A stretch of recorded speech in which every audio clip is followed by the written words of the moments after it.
Praise be Jesus Christ, now and forever. You know, in these gospel nuggets I try every once in a while to introduce many of you to a new saint or group of saints who you might not know about. This is because, as I've said before, the saints are not only our friends in heaven, and they really are. That's not just a fantasy, some nice fantasy. They are members of the church triumphant, aiding us, the church militant. They are role models, exemplars, and they can truly inspire us. I regularly remind people not only to develop a relationship with their patron saints, in other words, their baptismal patrons, also obviously their confirmation saints, but also the saint of the day of their birth, for priests, the saint of their ordination, and for married couples, the saint of the day of their wedding. The more patrons, the better. That has to be said again and again. Today I want to look again at the figure of St. Gregory the Great, not, I'm sure, someone who most of you need to be introduced to, but still a saint who perhaps doesn't play much of a part in many people's spiritual lives today. Yet is a saint who is very relevant both for the church and for the world of today. Gregory, who was born in 540 AD in Rome, rose to the heights of civil and political power as a layman, as the prefect of Rome, before leaving the world and joining a monastery. It's hard to think of a contemporary analogy, but I suppose it would be like the governor of a state like California doing the same thing, which I suppose would be a true miracle. He grew up in a time of terrible turmoil, Rome having been sacked in 546 AD when he was just a boy. Famines, pestilence, and ruin were all part of his childhood and adolescence. Once again, the only analogy would be growing up in an area destroyed by war, like parts of Syria today.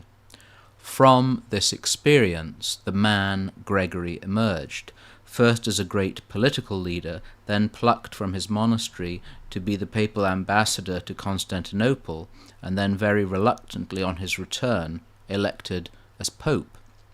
One quote says that the circumstances in which Gregory became pope in 590 were of ruination. Sometimes, perhaps more rarely than we imagine, God supplies exactly the right man for the right time.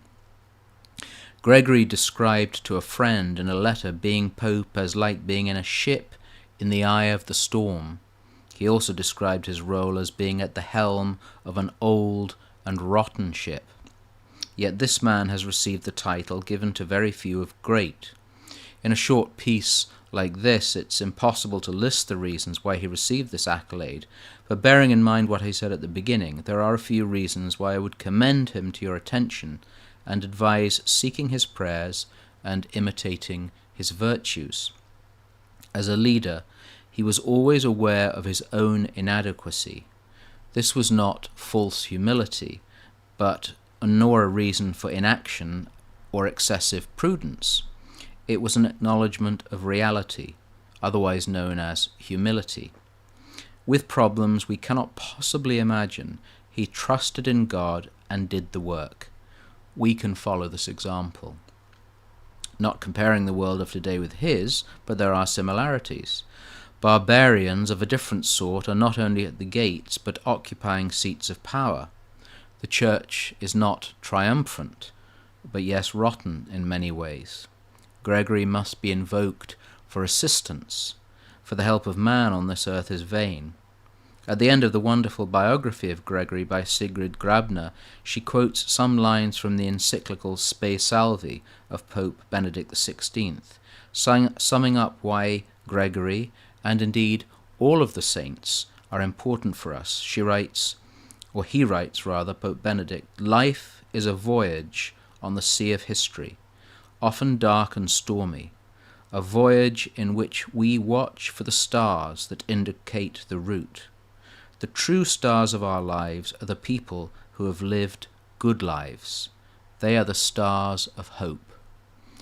Brethren, be sober, be vigilant, because your adversary the devil, like a roaring lion, walketh about, seeking whom he may devour.